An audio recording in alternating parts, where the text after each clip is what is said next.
Alex Garland smiles broadly only once while in my company, and it's when I'm about to leave.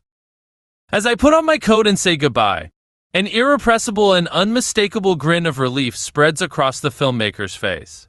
I don't take it personally, and Garland is unfailingly courteous throughout our conversation, but this seems indicative of both his serious character in general and his uneasy mood at present. I wonder if it is partly due to filmgoers like me, with our insistent misinterpretation of his work, that Garland says that his latest film will also be the last he directs. And what a way to go out!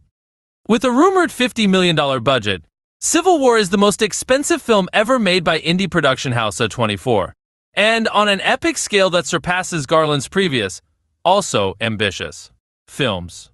Plus, if you thought the gender politics of his 2022 folk horror Men were confrontational, or that the ambiguity of 2018 sci-fi thriller Annihilation was courageous, or the takedown of tech billionaires in 2015 feats Ex Machina provocative, well then, try putting out a US-set action thriller called Civil War in a presidential election year.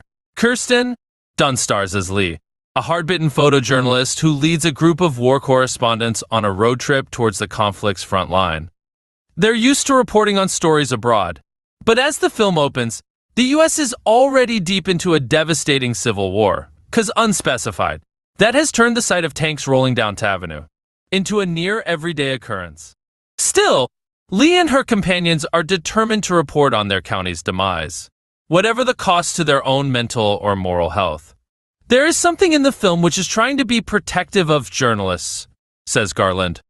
His father was a longtime newspaper cartoonist, and you can sense an admiration for that old guard of foreign correspondents he grew up around in London.